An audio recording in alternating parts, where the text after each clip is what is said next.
Hi everyone, আজ Sunday. তো Sunday মানে অনেক কাজ, একটা নতুন রিস্টার্ট। তার মধ্যেই আর দেখলাম মা কিছু জামা প্যান্ট রেখেছে লন্ড্রি করার জন্য, তাই সেগুলো ওয়াশিং মেশিনে দিয়ে দিলাম। তারপরে আগের দিনে করা ছিল একটু পরোটা, তো আজ পরোটা চা দিয়ে ব্রেকফাস্ট করলাম বহুদিন পরে।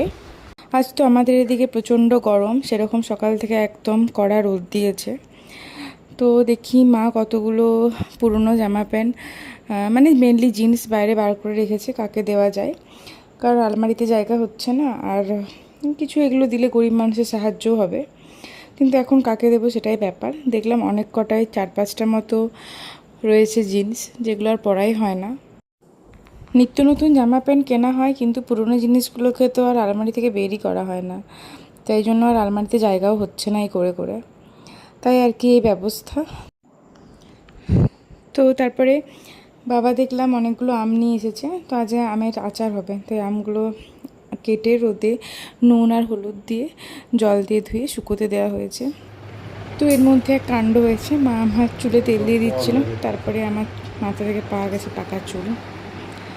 দুঃখের বিষয়, কি আর করা যাবে। চুল হ্যাঁ, চুল পেকে গেল,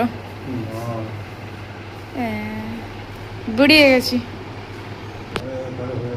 তো কী আর করা যাবে, দুঃখের বিষয়।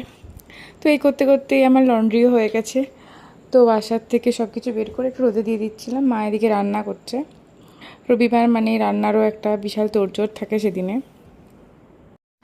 এতই রোদ দিয়েছে যে ছাদে যাওয়ার প্রয়োজনও হয় না, এই ব্যালকনিতে আস্তে আস্তে ওগুলো শুকিয়ে যায়। তারপরে একটু অফিসের কাজ ছিল, তো ল্যাপটপটা নিয়ে বসে পড়লাম, কারণ করতে হবে অফিসের কাজ, না হলে আবার কালকে সকাল সকাল ডিউটি। তো কালকে একটা ক্যাম্প আছে, তারই তোড়জোড় চলছে আর কি, তো তাই সে কাজটা করে নিলাম। তারপরে আমার একটু কিছু চুটুর পুটুর খেতে ইচ্ছা করছিল, তো কি খাওয়া যাবে ভাবতে ভাবতেই ভাবছি মিষ্টি আছে ফ্রিজে। তো আমার বোন যখন এসেছিলো অনেকগুলো মিষ্টি নিয়ে এসেছিলো, আর আমি শক্তিগড় থেকেও কিছু ল্যাংচা নিয়ে এসেছিলাম। তো আমি একটু খেয়ে নিলাম এই আধ ভাঙা মিষ্টিটা, কে একটা খেয়ে রেখেছে অর্ধেকটা কে জানে। তো গোটাটা খেতেও গিল্ট ফিল হচ্ছে, কারণ আমি প্রত্যেক দিনই ভাবি যে আমি মিষ্টি খাবো না। যাই হোক, খেয়ে নিলাম। এই বোতলটা শেষ করতে হবে আজ, মানে 1 ঘন্টার মধ্যে, কারণ এমনি যা গরম, জল না খেলে তো প্রচুর ডিহাইড্রেটেড হয়ে যাচ্ছি।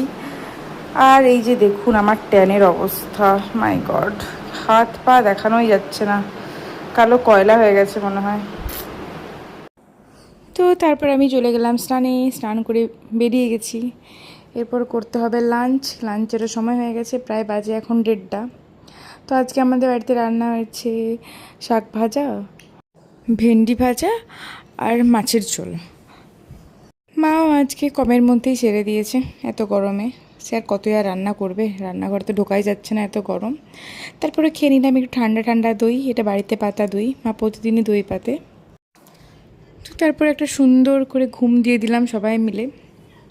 ঘুম থেকে উঠে একটু গল্পগুজব করছিলাম, আজ রবিবার, বাইরে কোথায় যাব, যাওয়াও হয়নি, কোনো বন্ধুবান্ধব আমার এখানে থাকে না, তো মন খারাপ করে বাড়িতেই বসেছিলাম। তারপরে বাবা বললো একটু টিফিন করতে হবে, তাই বানিয়ে ফেললাম হচ্ছে চিড়ের পোলাও, বা এটা পোহাও বলা যেতে পারে।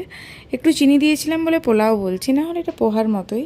উইদাউট চিনি এটা খুব একটা হেলদি খাবার, অনেকক্ষণ এটা পেট ভরা থাকে, প্লাস কারি পাতা বা অল্প তেল দিয়ে এটা বানিয়েছিলাম। আপনারাও চেষ্টা করতে পারেন, এটা অনেকক্ষণ পেট ভরে থাকে এটা খেলে। Thank you ma'am. সবই চামচ।